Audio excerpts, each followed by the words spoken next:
Imagine waking up tomorrow with absolutely nothing scheduled. No alarm clock, no emails, no deadlines, no meetings, no notifications demanding your attention. You open your eyes, stretch, and the only question on your mind is simple. What do I feel like doing today? For most people alive today, that sounds like a vacation. But for your ancestors, it was simply life. For nearly 300,000 years, humans lived without jobs, salaries, offices, or weekend countdowns. They survived, raised families, created art, told stories, and explored the world, all without spending 40 hours every week sitting behind a desk. So why does it feel like modern humans have less time than people who lived in the wilderness? The answer is stranger than you think. Because the busiest humans in history might actually be us. Picture yourself standing in a vast African savanna around 50,000 years ago. The morning sun rises over scattered trees, while smoke gently rises from last night's fire. Children are already laughing. Someone sharpens a stone tool. Others are still asleep. Nobody owns a clock. Nobody knows what day it is. And surprisingly, nobody seems to be in a hurry. This sounds impossible because modern life teaches us that survival requires constant work. But anthropology tells a very different story. When researchers studied hunter-gatherer societies that still preserve ancient lifestyles, they discovered something unexpected. Most adults spend only around 15 to 20 hours each week collecting food. Think about that. Many people today spend more time commuting to work than ancient humans spent gathering everything they needed to survive. The rest of their time wasn't empty. It was filled with conversation, music, storytelling, repairing tools, caring for children, resting, and simply enjoying each other's company. It wasn't laziness. It was a different way of living. So how could this be possible? Wouldn't life without supermarkets be harder? You would think so. But evolution shaped humans for efficiency. Our ancestors didn't randomly wander across landscapes hoping to get lucky. They knew every tree, every animal trail, every season, every edible plant, and every water source. Knowledge replaced unnecessary effort. A single successful hunt could feed many people for days. Gathered fruits, roots, nuts, and honey provided reliable nutrition throughout the year. Instead of every person struggling alone, the entire group shared resources. If someone found food today, everyone ate. Tomorrow, someone else would contribute. Their greatest investment wasn't money. It was trust. Archaeology supports this picture. Scientists studying prehistoric skeletons often find surprisingly healthy bodies. Many hunter-gatherers were taller than early farmers. Their bones show fewer repetitive stress injuries. Their teeth often had fewer cavities because their diets contained less processed starch. When agriculture appeared around 10,000 years ago, something unexpected happened. Humans gained a more stable food supply, but they also gained endless work. Fields needed planting. Weeds had to be removed. Animals required feeding. Harvests demanded storage. Crops needed protection. One season of neglect could mean disaster.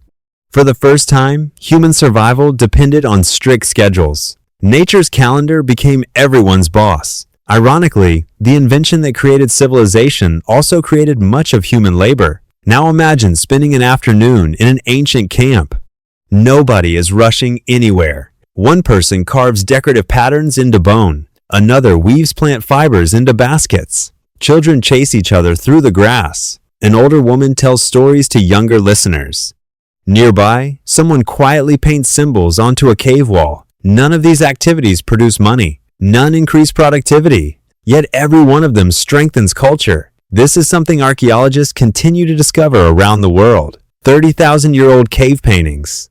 Ancient musical instruments carved from bird bones. Shell necklaces transported dozens of kilometers. Beautiful objects requiring hours of patient craftsmanship. These discoveries reveal something remarkable. Humans didn't create art after survival. Art was part of survival. Creativity helped build identity, memory, and social bonds. Even before cities existed, humans wanted beauty. Perhaps the biggest difference between ancient life and modern life wasn't technology. It was attention. Your ancestors spent most of their day focused on the people around them. Modern humans spend much of their day focused on schedules. We check clocks, notifications, messages, calendars, emails, productivity apps. Our minds constantly jump toward the future, the next task, The next meeting. Hunter-gatherers certainly worried about survival, but once basic needs were met, attention returned to the present moment. Watching clouds, listening to birds, laughing around a fire, walking without destination. The human brain evolved in that environment for hundreds of thousands of years. Perhaps that's why modern stress feels so overwhelming. Our bodies still expect a slower world. Even sleep was different. Before artificial lighting, many societies naturally slept in two phases. People rested for several hours, woke quietly during the night, talked, reflected, prayed, or simply watched the stars before falling asleep again. Darkness wasn't something to escape. It became part of daily rhythm. Today, we call waking at night a problem.